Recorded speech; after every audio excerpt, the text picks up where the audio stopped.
Très chers abonnés et téléspectateurs de la chaîne Genor TV, salut, c'est la voix de votre humble serviteur Franco Osvaldo Hill sur le plateau de Genor TV. J'ai une surprise aujourd'hui que je vais vous faire. Nazo Lakisabino Mutumoko, nous l'appelons les vétérans de tous les politiciens kassaïens. Parce que nous apprenons beaucoup auprès de lui. C'est quelqu'un qui, quand il parle, biso tozo yokola. Voilà pourquoi nous avons fourni un grand effort. Yako Zola Binoye pour que Tome Kempe ko loba, parce que je crois qu'il est mieux placé pour nous ko lobela biso makamboto ko lobela awa. Je crois émission nabiso et ko tourner autour ya voyage à chef de l'État na Kasai central. Ça part dans tous les sens. Bah, tu vas commenter trop. Mais, toye panaye pour qu'il y ait un peu fixer l'opinion. Il s'agit de l'honorable Denis Kambayi Chimbumbu Boyebi. Il était gouverneur, il était ministre national des sports, il était député national et aujourd'hui il est sénateur. En dehors de tout ça, il est président de la synergie des notables du Grand Kasaï. Voilà, c'est avec lui que nous allons pouvoir épiloguer sur quelques questions politiques. Oyo Etali voyage à président dans Kasaï central. Honorable, bonsoir. Bonsoir Franco, bonsoir Nolobasusuki. Nous avons autorité morale à ADKC. Les amis de Denis Kambayi, ah oui, les vrais amis de Denis Kambayi. Nous avons visionnaire, il y a ma propre fondation et fondation Denis Kambayi. Denis Kambayi. Donc la structure est belle. Nous avons membre du comité de soutien IS Chinkunku. Nous avons membre du conseil suprême de ASV Club. Et puis coordonnateur, il y a Kassi qui a sénateur. Ah oui, coordonnateur, il y a collectif à sénateur Nyoso à Grand Kasaï, membre de l'Union Sacrée. Voilà, il est beaucoup. Nassirbo Landier bien très bien. Honorable Biscuit, il y a émission. Comment voit l'association? Oui, le Grand Kasaï. Ça tient en Wezandengini et je évolue en Dengini. L'association Nyoso on a visionnaire de Tambola Malam et particulièrement aussi le Grand Kasaï. La difficulté est que les Congolais en général, les Kassaïens en particulier, comprennent que les associations vivent des cotisations de membres. Ouais. Donc c'est pas facile de diriger l'association de temps en temps, peut-être par effort personnel. Mais actuellement, quand même, par rapport à d'autres petites associations que j'avais créées avant, au niveau de la synergie, il y a quand même des personnalités. Chaque fois, ceux qui vous ont les Camboyos, la Sobobengi Bango. Il ne manque pas d'agir. Et ça, les bangates, mais ça, réalité. Le directeur général, il y a impôt. Il y a impôt. Barnabé. Barnabé Mwakadi. Je le salue en passant de temps en temps quand on a une activité à Boujaga. Marcelin Bilom. Oui, Marcelin Bilom, le conseiller spécial. Conseiller financier à Mogodjamboga. Il est à Boujaka, même le gouverneur à la province. Hein. Jusque-là, le gouverneur de Dieudonné Piemé, le gouverneur de John Kabeya. Il n'est pas à Boujaka. Oui, à Boujaka. Activité de ça, il y a à nous les Congo. À nous les Congo sur le plan culturel. Là, il y a 1 million de francs. On a francs pour les aller. On a $500 pour les aider. 1 million. À 1 million de francs congolais comme contribution. Il faut comme ça. Bon, chaque fois qu'il y a une activité, ça allège un peu ma charge président visionnaire que je suis. Parce que chaque fois que je fais ma déplacement dans ma province, ça coûte beaucoup d'argent. Oui. Beaucoup d'argent. Tourner, on a ça dernièrement, on a Banda Mwanda. En passant par Boma, Matadi, Grand Bandundu, ça m'a coûté plus de $80 000. Donc ceux qui sont sur le côté, et autant voilà. Mais Nani, honorable Ngoga Sanj. Ah, Ngoga Sanj, bon. Est-ce qu'il y a beaucoup de Mikolo Tokutanite. Mais quand on a monné geste, mais à ça là déjà quand même. Ça fait plus de 30 ans que tu as Magambo. Ah, ça là, Mikolo a ça. Ngogas. Ah, ça là, Kala, Mikolo a ça. Ngogas, Nassir Hollandi, Ndegono Nenga Lobby, président Yaba Kassaye Nyoso. Bon, Fatia ça la paix quand même, moi, Iloko. Parce que malgré que président, il y a Mboka, mais en tant que Kassayen, on a président naïe. Est-ce que ça la paix moi? Oui, on même sanga sur Ngambo zone à bien. On même sanga Ngambo Franck. Ngambo parce que oui, bi batu ko ba spécialiste ba TikTok. Il y a TikTok. Ba okata ma partir mais donc mais on a réserve oui. Il y a on des salades. Oui, bi émission ngana au sala. So ba nombre de vues aux zone ba tout au sala mo émission. O bo calculer. Ouais, naibi. Pour calculer le nombre de vues. Donc, Tolanda Maga. Mais il y a ça la terre. Tolanda Maga. Tu m'as dit que comparer plaisir nanga c'est que azomona musala ninge zolega. Voilà. Plaisir nanga pe que somo contribuer bozata soki ba 1 million de personnes pour terminer liboke mais soka ireki à reconnaître musala ninge zosalima donc ça fait quelque chose. C'est déjà beaucoup. Na mo konza sala ka mingi mais so na lobi on a télévision et aux amabe. Ba enquêteur ba ouais ouais. Combien mais oui, ils ont beaucoup inspecté. Ouais ouais. Bon tout attache le côté dans mouvement. Mais il faut combien au saki na on bon on a. En tout cas. Donc voilà, si quand Robeta Masolo il y a voyage à Konzambo Kandenga Yakia parce que ça part dans tous les sens. Batu mingi bazolo bake Mokonjambo Bamsou Balobi, c'était le lancement des travaux de réhabilitation de la route Kalamambouji. Bamsou Balobi c'était le relancement parce que le gouverneur et la province, je crois, quand de Mopompa, a lancé déjà des travaux. Ce que nous avons concrètement dans la population centrale kassaïenne. Pour fixer l'opinion. Il y a Liboso, vraiment Franck Nabiso, na linga kosala ba polémique na les hommes politiques distraités. Ouais. Je n'aime pas faire des polémiques avec Batou. Donc dans la société, moi je na sepelama na Félix Ouzé Kolobagé. Nous sommes dans une société à bato motema mabe. Motema mabe ya ba Congolais et certains politiques assaillants, ils ont sikana ba sachet. Ouais. C'est-à-dire que non, il y a bien et ça. Donc, tu vas faire si on met le logo critiquer. C'est comme ah, non, non, non, boulot ba TikTok.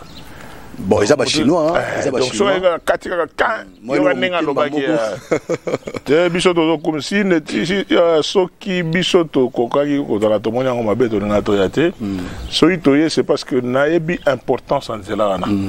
Pour avoir été gouverneur de province grâce à Nzelana na zongo na zola ngokombo papa Kaisong. Kaisong ouais, voilà. Benga papa Kaisong grâce à Nzelana à terre battue. Nzelana à terre battue na côte sa bonheur na la province. Bien sûr, na yaki bon temps muké juste plus ou moins 8 mois.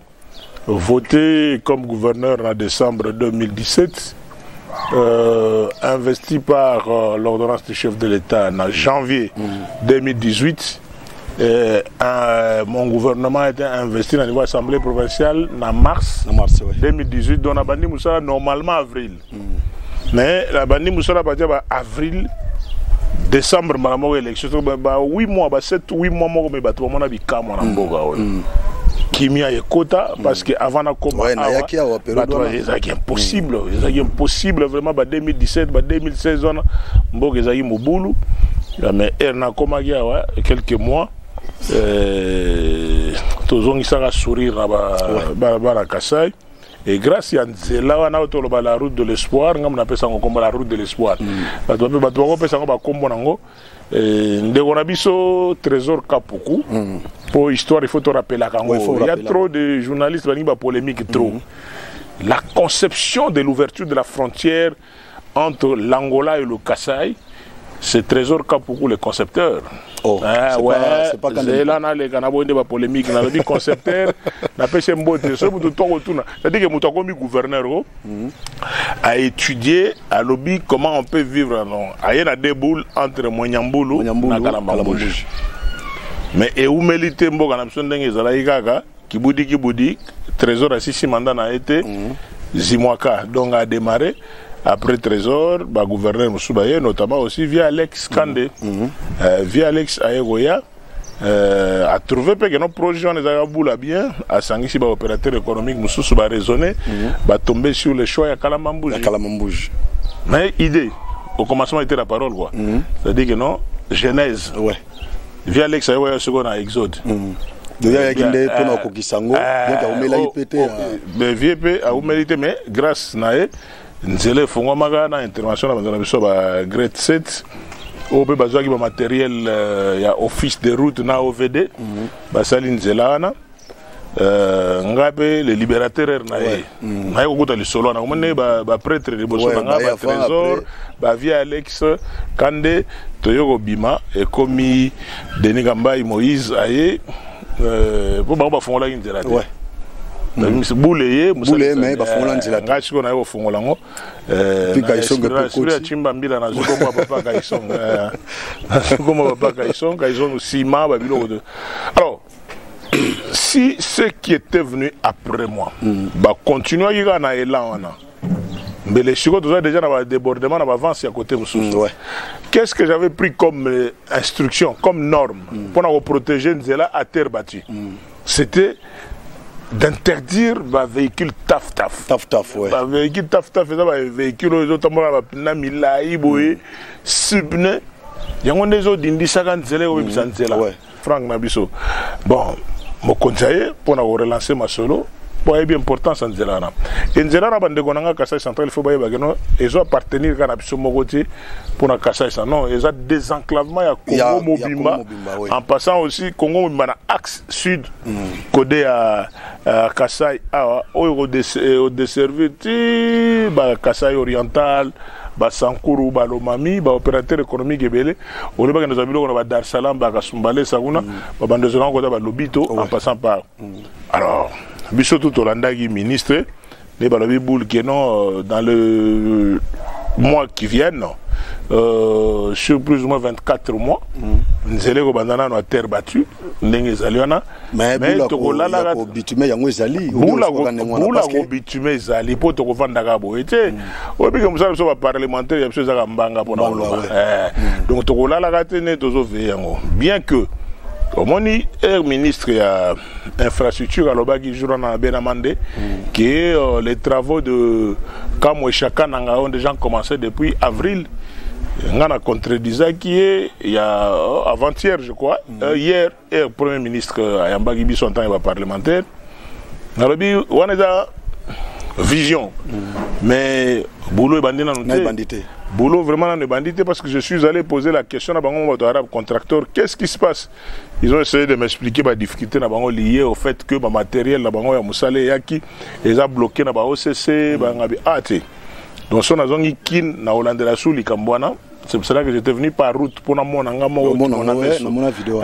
Qui m'en amène. Donc moi je suis pas politique, il y a dans les réseaux sociaux et non, il faut que mon kamona kamba. Donc il faut que mon moni de la bête les on honorable. Donc on comprend de boule na polémique. Est-ce que Nzela mabele j'ai la foi que toi Nzela mabele makadame kokota. Na comprendre. Siko pourquoi Nzela nezomela. Gouverneur Moko alansaki ba travaux. Voilà. To beta ba masolo na ba média na kini awa tout ça. Simbate Nzela Salimate Félix ça déjà presque 4 ans déjà na pouvoir. Histoire on autre beta histoire OK et banda na gouverneur Kapuku et ça en 2006. Oui. Hein? 2006 parce que Batmusuta Musuba y histoire le gouverneur Kapuku ça Nzela donc à concevoir projet. Oui, conception et banda 2006. Mais on ça Nzela via Alex. Alex Ayepe Denis Kambai a opé sa bonheur. Ouais, Denis Kambai a opé sa bonheur après si Kaisonge. Voilà. Na Chimbambila je combo Kaisonge. Maintenant, c'est go Félix a eu pouvoir. Et on a ça déjà 4 ans presque. Ça a 4 ans. Déjà 4 ans Kalate Awa. Dans décembre. En septembre. Mais en décembre déjà 4 ans honorable. Mais si Jésus revenait bientôt. Voilà, 3 ans et demi. 3 ans et demi. Mais qu'est-ce qui fait que Nzela wana kama tronçon il y a 240 km et le bisaba ministre. Auto loba OK au contredisant qui ministre Moko Lobaki et Bisale Sebanda déjà dans Nzela Kamush. Ah oui. Mais qu'est-ce qui fait que trop bana tronçon il y a kananga Kalamambouji. Banda 2006 aux conceptions ils ont maki ti lelo Fati a eu pouvoir 3 ans et demi ils ont le bisaka bat balansaki ba travaux Fati il fallait qu'il coûte aya pour la inauguration mais aïe le baga ne ba eli putuka yeke ba lo bana non nanatanga bango te o te aïe ni voler inaugurer nanatanga te bandoki baza ouais yango anati bandoki vraiment bandoki bazana raison on a raison te ata mokete bana raison mokete nalobi baza ta la raison ta mokete qu'est-ce qui bloque pourquoi nzelo ana banda 2006 honorable autour le bas du central ils a trop enclavé oui maintenant nzelo ana ndeko ko désenclavé Kassai central mais à qui la faute qu'est-ce qui fait que nzelo ana aussi la honorable 240 km chef de l'État a eu le souci pour relancer les travaux où ils ont déjà lancé le gouverneur. Mais ce n'est pas une honte vraiment honorable. Na niveau il fallait qu'il y ait voilà. Aya pour l'inauguration. Bon, non, ngaine na zoloba. Nani na zoloba. Ah, Franck. Na posa la porte-parole na bango. Na zoloba, o batpe bazoloba même ngana lobika ke baza bandoki. C'est qu'on ne sont bloqués parce que ça gouverneur dans beaucoup. Bon, qu'est-ce qui bloque? Est-ce qu'ils ont bon? Nous avons la caisse de péréquation. Ce Kassai central, ils ont produit une Franck Rabiso micro ils ont un micro tous les jours. Parce qu'on temps na beta n'a pas ce temps. N'a pas ce temps. Tu kana beta biloko propre batwa yoga. Yo za kolo micro donc yo boulot no za lisango. Biso boulot na biso politique mais de temps en temps so tozu fara na caméra bo ndenge ba service no to bazalia do na moni suka na équipe. Ouais au sala boulot. Félicitations à l'équipe technique vraiment suka na studio devant awa na kananga vraiment. Je ne peux que vous féliciter. Merci beaucoup. Ya liboso na lobi botolobaka tango mususu ndoki yeyo ndoki ya liboso za biso moko. Ouais. O balobaka na kwamboka na biso mulo wa jilowa. Mulo wa jilowa za biso moko. Parce que tout le monde a déjà que non air Denis Kamba azo longwa comme province. Kalamambouche fonctionnait. Ouais, c'est opérationnel. Kalamambouche est opérationnel d'ailleurs ba car muso ma longwa banda lunda lot. Ezo yati ezo suka na Kalamambouche ti. Ba grand car bando yao na matricule Angola. Alors sikoyo. Erna Longoana, qui a fait ou qui ont fait que tu es comme en étape pour Yagindogo? Vous n'allez pas dire que c'est le chef de l'État. Parce que toi, notre système, il y a décentralisation. Après, il y a qui gouverneur Kabouya. On a une émission, on a une émission, on a débrouiller ben ndenge na bango. On a une émission de Nigamba et tika pesa la bilo on est na pesa ngo. Na lobi boké tango mosusu ndoki yo biso moko bandoki. Voilà. J'ai laissé la route praticable. Même si c'est praticable à 100%, tu vas place où travailler. Même à 60%, oui, parce que il y a le sac de ciment que j'avais trouvé à plus de $54. $13-14. $13-14, oui. Sucre, ça 100 combien qui gagne dans le sucre, $36. C'est-à-dire que non, même les opérateurs qui ont quelle est la magie? La magie, c'est le respect des normes. Le gros bandit, on a besoin de grétite, on a péage, on a été. Là, le belangelo modé. Bon, gérer l'art, mais vous permettre un zérage. Chaque fois, sur le boulot quelque part pour que vous salez. Ouais. Vous comprenez, Franck? C'était la mauvaise gestion autour de cette route à terre battue a fait que tout comme on a été pour. Parce que déjà dans Mikolo, il fallait déjà battre à grade 7, déjà battre déjà Makada. Ouais. Nalandi, directeur Nabango, moi à partir de l'Angola, pour le Bagabanda aux Ababitime. Bagabanda aux Ababitime, tout ça ainsi de suite. Mais Kalagnon, c'est ça, c'est ça le problème. Ce que nous avons Ababitime, et nous avons la société, c'est ça le problème, vraiment. De Franck, ça n'a rien à voir avec le chef de l'État. Mais il est au pouvoir. C'est ça, on a des raccourcis. On a des et ça, c'est quoi? Aujourd'hui, on a compris que les Congolais, bidomo bo timboli mabulu na katia balabala na bino. Erma ezo ya wataka ngo ba raison ko kota. Papa président Taleb Gambo. On ne comprend pas qu'on est dans une décentralisation. Au chef de l'État, ma Kambunaye, au conseil le Biponaye. gouvernement exécutif central et ça la responsabilité na bango biso ba députés nationaux na ba parler ba sénateur to na musala na biso assemblée provinciale et na musala nango gouvernement provincial et na musala na si chacun peut faire son travail to comme en état pour été mais pour le moment pour na kata mukuse na biloba lo ba ya bato autour de ça. Moi, je félicite et j'encourage le président de la République pour la volonté OASU, Yagoya. Malgré, quel que soit, qu'on relance, qui ont été déjà lancés. Mabeza qui on ne fait que du sur place. Na aya te échanger. Non, on ne fait que du sur place.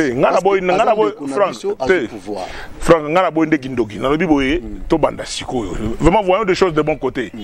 Rassemblons nos forces, unissons-nous, pour que nous bandi boye, tu as pression sur le numéro de téléphone à Alexis Guizaro. Il m'a rappelé, excellence, au au monde de la responsabilité. Mais n'a été.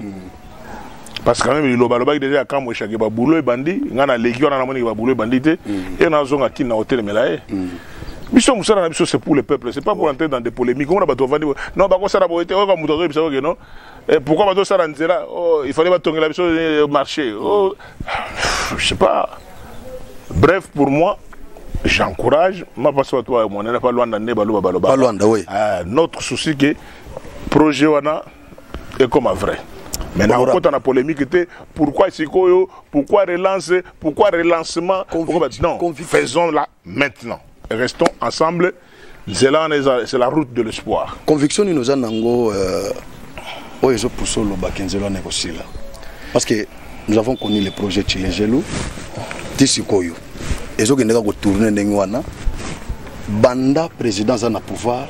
À ta projet mon côté oyaye ko fongolango ko sala l'inauguration ezate donc ezaka ka lancement relancement première pierre kaka ndenge wana ngana mo chokopera kana bato tendance wana o balinga mo simba Nzambe sunga Congo Nzambe sunga c'est pour amener de coopérer avec la tendance wana ils ont simbaté nous on a la foi na biko ça na souci ya kemboko est développé vraiment c'est mon seul souci tant na yaki awa na kutaki ozaki na pouvoir na luba na bana mai muto aza na pouvoir c'est un grand monsieur oui je le connais lakini aza mutu tant azwa ki ministère ya sport Congo beta maboko Bajouer Bazoy Badib et pas président Kabila. Donc je crois c'est un bon monsieur dans la province. J'avais dit ça. Mais après ça, bien que Ezagi na bonus, il y a le président Joseph Kabila après OKI. Nazolinga Nayeba. Pour Nanini honorable président de la République, Azoyata ko inaugurer ta projet mon côté.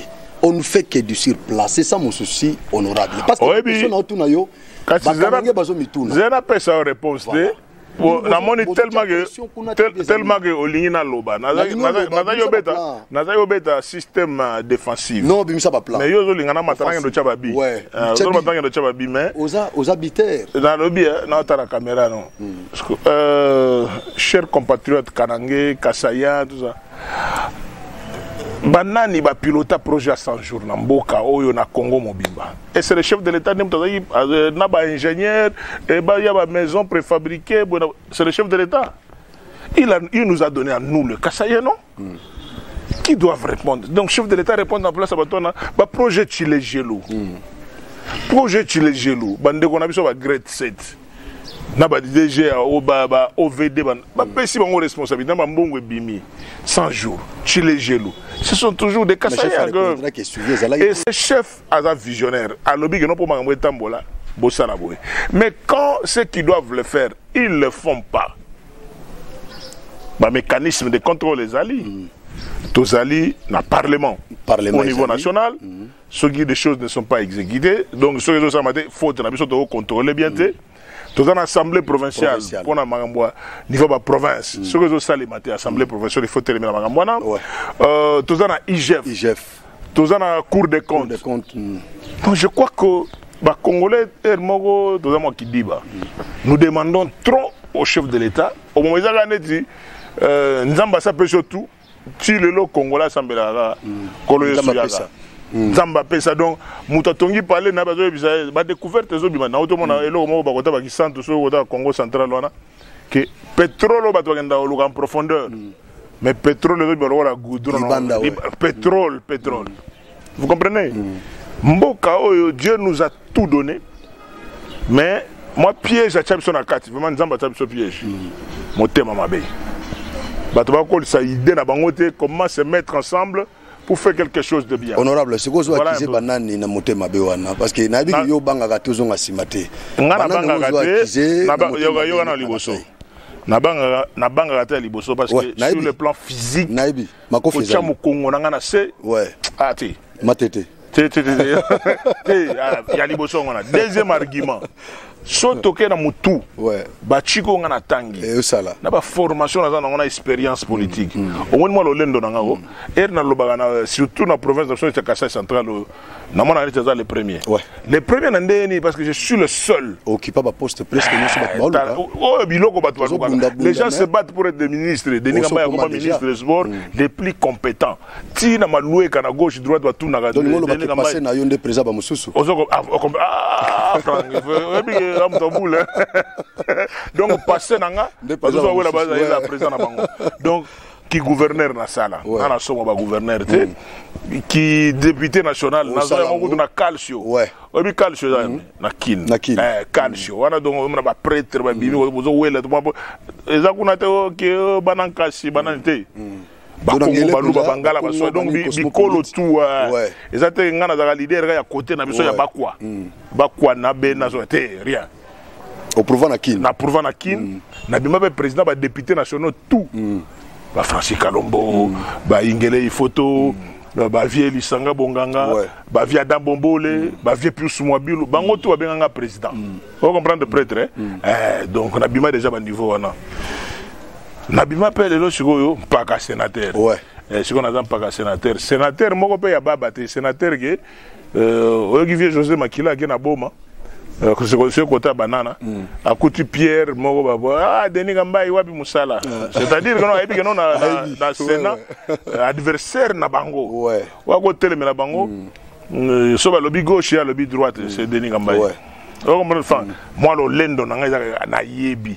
Yango sikoyo na banga kate na respectaka ba konzamboka en commençant par le président de la République respect makasi mais na banga ka nzambe parce que c'est le seul qui sait quand tu dors et quand tu te réveilles mutu jamais ko bageno na chebo na la bon quand na raté ero la ponge ya ka we ba raté ero la moka pe we ba raté le maître de temps et des circonstances nzambe donc la vie c'est ça la vie est un combat c'est ko to longona na niveau wana to matana likolo honorable nabi koza ce qui a liboso te amibale na bato ba bunda penza pour kinyo sacré et salema surtout na contraction nationale au brava peur na bato bazali na FCC oza parmi bato liboso ce qui a liboso te amibale na Pius Mwabilu donc boza bato liboso pena obo betambela vie plus oya après yo za mutaliboso mais ngana lobela yo ndenga inyo sacré na budai kaka na mona ka biloko mo bana mai ba sala yango te obendanaki oza mutaliboso pena ya obendana te na bendana te ya ko constater mabe na biso et puis au soutenir Félix olobaki yango tout au sans embâche parce que il na soutenir voilà comme ça bando bangati mais yo lobaki yango pena bien lelo inyo sacré et vandi tokomo kende vers la fin ya mandat ya président honorable et ça la comme bête ndengo zwata mo poste moko te ba biso wana mayana basala ba gelele kula ata na gouvernement ndenge fachi quand même à récompenser auto parce que Pius Mwabilu wa yaka après yo asa ministre ba reconduire pe lisusu mais ce que ça la konde nini tango mona penza bana mai belé bakendaka ba oya yo bunda na bango musu ba yaka après yo bakendaka mo ba poste musu bakendana na entreprise musu na gouvernement mais yo tika la sénateur et ça l'on deni bon na habité son chômeur Non, aux sénateurs. Voilà, vous comprenez. Mais quand même, promotion, banine. C'est la promotion, c'est la boulot. Promotion. Il y a promotion, promotion et les sénats. Et ça, la vous comprenez. C'est-à-dire que nous avons une institution, président de la République, Parlement. C'est-à-dire que nous avons la deuxième personnalité dans la logique de l'institution. Première personnalité, président de la République. Gouvernement, c'est la troisième personnalité. Vous comprenez. Une nomination et ça coaching et entraîneur. Ouais. Vous dites que match je vraiment très bon mais à quota dans la minute à prolongation. Au joueur très bon à quota la deuxième période. Donc coach a bien mais mandat aussi là honorable. Mandat la nécessité. Mais étiquali seulement moins de 20 ans, 20 mois. Pour mandat ici. André Saint-Esprit me révélé moins de 20 ans il me le. Non, moins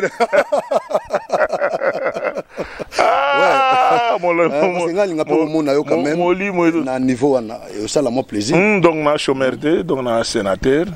Mais ça la quand même moi loco. Comme on a moi professeur Mbata Bakei moi bon professeur Mbata qui dans la parlement. Mais à vice-président assemblée. Mais parti na nga parti na oyo. Si on a élu comme sénateur indépendant, mais il y a déjà avant contrainte à parti politique parce que nous avons un prêtre. Donc il y a des mais nous sommes un coach.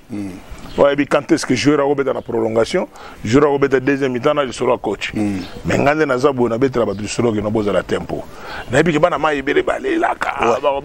Vraiment, attends à quel poteau. Attends que partout, ministre des Sports, beau panique ça va tout. On comprend l'esprit là. Beau panique ça va tout. On a un vétéran. Denis Gamba na vanda boyo. Kende gauche na za soda. Mais entre temps, na osa boulot en tant que parlementaire, na osa on peut bien. On peut bien parmi les sénateurs visibles. Il faut compter aussi. Ouais, ça il faut qu'on se le dise. À moins au moté mamabe le voilà on est vrai. Le baga moto mabe ndako boyango. Honorable sikoyo ozo continuer kozala na PPRD to solongwe. Kasi PPRD za wa so vandeli market. On comprend non, biso so vandeli market. Ouais. Te sikoyo za pesa au esprit. So za kopola. Te yoga frank. C'est-à-dire que na PPRD au biso to zaleli. To vandika pona Sukangonda. Ah ouais. Vous comprenez? Sukangonda, c'est-à-dire que nous sommes des lots. C'est ça expliquer population la chaîne bien. Pour les lots qui kaka na lobby na émission Denis Gambay prend la décision de faire ça mandat kaka parti on a pas bangona na cour constitutionnelle. Voilà bakane la ngapa kala. Le ko ngapa na bi constitution. To beta na mon système ya Ginzangi saka ndenge za. Dobo pour mandat. Mais on comprend. On comprend tu vendras la maquille, tu vendras la banane. Si 2023, on ne sait jamais. Mais ce qui est le non, Sukangonda, on a plus que ça. Mais comment? Vitesse. Tu n'as vendu la gage. Tous les makolo zali n'a pas perdu. Nandenge na vendu les maquille kaka. Ya wolobage parce que les jours où on a fongo la gaga monogona na Denis Gambay cour constitutionnelle. Les députés ou sénateurs qui quittent délibérément son parti politique perdent son mandat. Si on a un mandat, il y a Sukangonda. Mais ce qui moi. Mais il y a fin du mois quoi. Voilà. Il y a un vendu. Mais esprit. Et ça devient le banda. Esprit. Il y a quelque chose qui bord musu soko monana. Il y a épée somo okazo bi aremo ya Sukangonda ya bien. Sukangonda mo bien ko la ailleurs. Donc c'est le même jour où il y a souka ba déclaration. C'est quoi na 2023. Oui. On ça la partie ou bien on continue à postuler na PPRD. Ou kotaga IDP Simba moko. Eza demande mo kilimo bimba. Parce que sur le plan politique, joueur à expérience politique, ouais, il faut joueur à expérience politique, donc il faut que nous ayons une Bible, Jésus revient bientôt. C'est là 2023 au monde arabe. Non mais il faut passer là déjà, il faut passer une image, tout le monde. Rien. Ndeko Eliezer. Eliezer pardon Eliezer a une politique expérience aux est-ce que il y a on a expliqué Eliezer a une politique après biso musika kutu ekareza munene mais assigné na Moïndo Nzangi asali parti kasi on a oloba na ebité so ba bazaki élu ba indépendant bon faut comprendre par rapport à eloko kaka koloba que non les députés ou sénateurs qui quittent délibérément son parti pour perdre le mandat. On a la constitution. Il y a un lobby. Ceux qui sont élus indépendants ou bien indépendants, na habité. Pour nga ceux qui sont kaka na te ya sukangonda ya fin du mois bona bana. Ouais. Le chara déjà kala. Et le beta makala. Donc to vandeli ga maki, to vandeli bana. Voilà, merci beaucoup, honorable. Tokomi presque na suka esengwezaki epana biso pona ko yambayo na pesi bambote na ngai ebele na bandeko mingi ba soutenaki biso tango facha yaki honorable Marcel Tchipepele, il est parmi ceux qui nous ont beaucoup soutenu. Professeur ordinaire Edo Mukendi, Mobali Yamama Julienne Mouchia Wetu Ozisa na États-Unis ndeko docteur Chakampa Badibake Ozisa docteur Henri Ngindu et maman Billy Bilonda Wetu au Texas. Donc baza bandeko oyo ba soutenaki biso ba bino tolingi fachi ndenga zoya le roi Genor TV eza chaîne na biso na mboka alors il faut to chabino poa bozala na terrain honorable tokomi ko chité soki batunyo question oyata na mona moko maternelle ngana za ba réponse ata une question pour un champion naïbi que ba réponse nous a musika vitesse naïbi ce mona moko maternelle atunyo honorable na facha zu pouvoir nini okoko présenter le quoi bilan na Kasai central naïbi saka mutuna na ba journaliste tout ba poser nga ba poser 2023 on ne présente pas les bilans mais comme presque une année électorale kalaté déjà ba élection zo banda. Si Jésus revenait bientôt, on a un pasteur. C'est mon qui les zigi en décembre. Donc, honorable 2023, on a les choses. Est-ce que je voudrais garder les cap. Est-ce que satisfaire vraiment la population centre kassaïenne, Chile et Simbité, Chit Katen de jusque-là? Rien n'est fait. Non, non.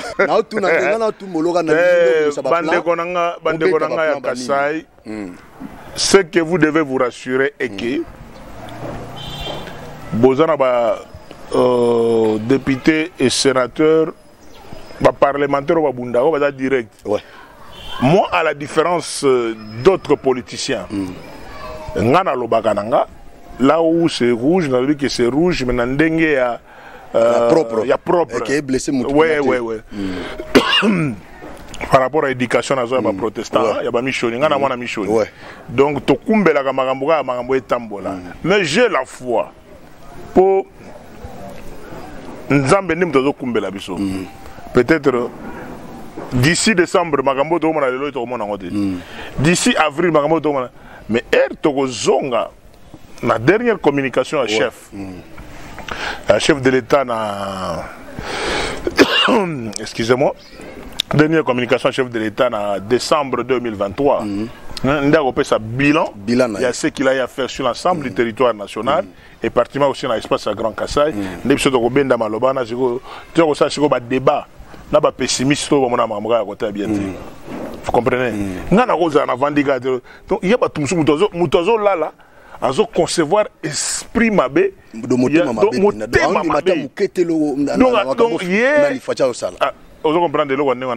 nous ne sommes pas de cette école là. Moi je promets à tous nos frères, ayons la foi avec le président Félix que d'ici décembre 2023 nous viendrons avec un bilan ils ont déjà Naïbi ba domaine belo ba bilan izali. Mais na Kasai central. Mais yango na zolo ba. Naïbi qui est na national. Mais yo sigo problème na yo. Ozo comprendre que boule na ozo ngana na bimisa. Na ozo bisende ba plan. Na bimisa lo mo place mo ba kata. TikTok. Non, il faut voir la foi. Il faut avoir la foi que non d'ici 2023 tokoya tokoya bisabino. Ainsi dit Fachi, makambo yango yango to soutenir. D'accord. En plus aussi mutoko changer idée na ngazati parce que ngana obeta masolo ba parti politique était. Moi je viens parler en termes du Grand Kassai. Moi, je suis président communautaire. Donc, je peux s'en can, il y a pouvoir, Kumbela Masolo à Grand Kassai, et pas un grand chef Mibale, Moko à Sangisaï Kassai Oriental. Mutombo Kachi 5, côté Kassai Oriental, des membres. Emery Kalambawa Fouana, du côté à Kassai occidental, des membres. Si on a un chef Moussousso, on va accompagner un chef Kamango Moulonzo, un chef Matadi, un chef Lumpungu, un chef Kumupero, on a Bazalagi. Mais les en-têtes au Bazalagi, on va dire que Kumbela Masolo Managasa. Donc, on a appris dans la bête de la Mokonzamboka. Na bête de la Gangote pour la Mamouetalo parce qu'il est des c'est l'engagement. Voilà. Après, au Longwe, mais en tout cas, il faut féliciter parce que l'engagement de Bando Bandati, c'est quoi au oui, donc la bête de la Masolo.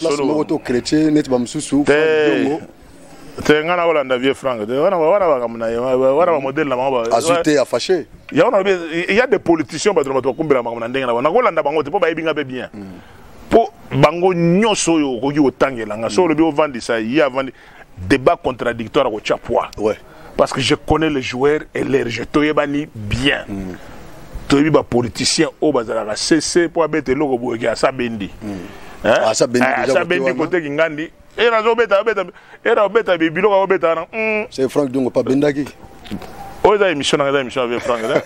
Ça émission avec Franck. Vous comprenez que non? Nous na Franck ne nous avons songi. Ngana boy na otanga bino c'est Franck ne nous avons tanga na émission. Oh, ozando ina Babi a pas Katumbit. Ozoga vieux Franck. Ogi Franck ne nga tonga. Te ngana otanga on a beau débrouiller mais je dis que je connais les politiciens congolais bien. Voilà. So comme les congolais mogo politiciens comme la logique à kanda ba abimi nanda wanani. Donc qui est derrière lui? Te na tangi makambo kolia. O tangi te mais quand même aller quelque part. Wana mna lobi. Wana yom tolobi. Soka porter plainte au Samba. On police mikolo ba komi. Non na tiens on a conditionnel. Ah conditionnel au bongisi bien côté na. Te ngana osali la vraiment mbo le sang. Ouais. Ngana lo ba na union sacrée de sang na mbo union sacrée politique. Makilande zo ganga. Et ganga banda kala. Obi ko kata débat elo musuna ngana bosana. O kata pena débat ya bataliba. Ya bataliba tilelo Bataliba pena tilelo débat na pena kata. Ba ngande premier de tous les talibans. On dit ma ko la premier taliban. On a barbe souka na taliban. Souka na taliban. Voilà. Question nanga souka pour que to clôturer. Franco oza posa ko kata émission. Non masolo kabunde jande nini. Bana ko kangiye Jean-Marc Kabunde. Ngaza juge. Te yoza gota fachiti. Te bon sikoyo ya ona lobi est longo sacré. Ah, longo na nyo sacré ndeni. Ndake bolondo. Ah. Bobaki pena olia libanga. Ozolo ba au-delà ya kozala pe politicien na pe avocat. Ouais. Même à niveau na so parlement ba so dossier dans la justice so do mettre la masolon to commentaire. Mais on dirait ba corda qui liberté provisoire. Tissukoyo ils a exécuté. Qu'est-ce qui fait qu'Azo continue toujours à traîner et puis Kalata on a vu que la santé déjà moment. Mais on a kananga on a réseaux sociaux. Les réseaux sociaux t'es nana batu. Ou bien on a batu basona.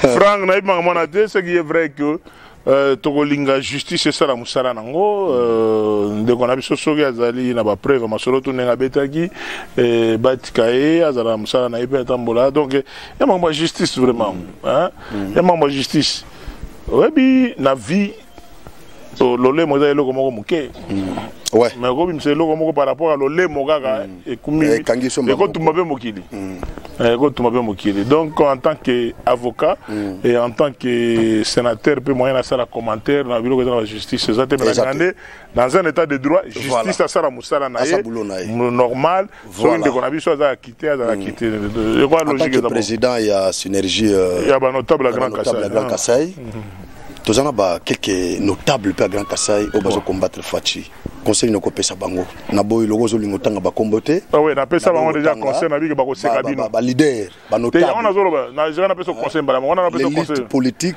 na ABC bango geno ba seka kabino boye bakati bokan sa teka ki prêtre on se moque de vous critiquer fort kasi on a lobby bande konanga ba seka kabino boye bakati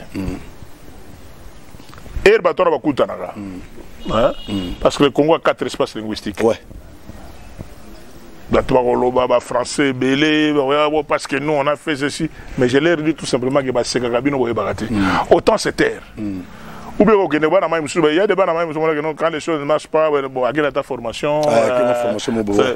Parce que pour lui, peut-être il n'est pas d'accord avec tel. Mais qu'on vende, parce qu'on a comme famille Drogba. Ouais. Didier Drogba. Et Drogba, les garçons à Paris, à Manchester. Cameroun ou bien Ivoirien. Poba. Ah oui, Poba. Pascal Poba. Pascal Poba, oui. Drogba de Pascal Poba. Au grand frère Nabi Missima Solo, la Poissa.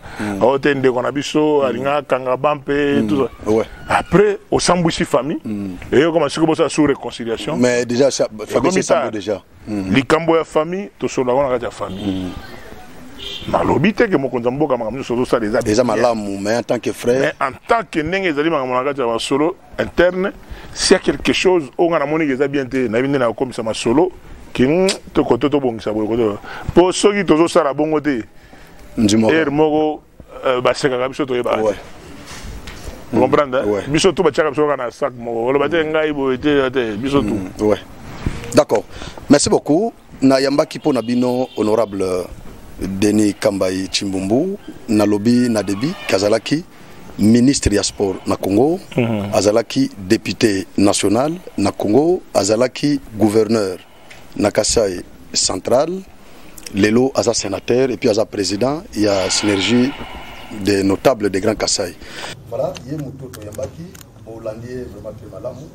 Après si bambote nanga na bande bonyoso sans oublier équipe nanga technique pour accompagner ngai na directeur de programme na biso na chimilwa mutumandinga kontro wana pire mutu nanga na fort donc yé na réseaux sociaux il y a on a lobby so il le lobe na sali émission parce que na ba demande ba journaliste bele balina loba le wana la gayo ke so na yé pour encourager chaîne na biso to sala et le muta chimina chenga kraka a pressing attente donc on a fait un coup de mais kraka mon thème, c'est ça le Congolais et c'est ça le Kasaï. Donc, pays exportateur, à part or, diamant, nickel, nini, tout ça, produit nous doit avoir un table de venir mon thème. Waouh! Donc, mon thème, on va nous exporter, on va comme sous-sous. Merci beaucoup, honorable. Merci beaucoup. Voilà, on a pu s'imboter dans Stani Kankou, Naomi Mipé, c'est la seule fille que nous avons. Vraiment, elle est trop motivée. Voilà, King Mboshi, équipe Nanganyoso, n'a pas de merci, n'a pas de accompagner du saut, n'a pas de ça, je dis mon pasteur, il y a un peu de Kabadi Labo. Il y a un peu de Makassi. Oui, oui. Il y a un pasteur. Oui, il y a un peu de Makassi. Voilà, nous sommes arrivés à la fin. Est-ce que vous avez une promotion de la population? Le message particulier, on a eu compris ça, ne suivez pas le vendeur de vent.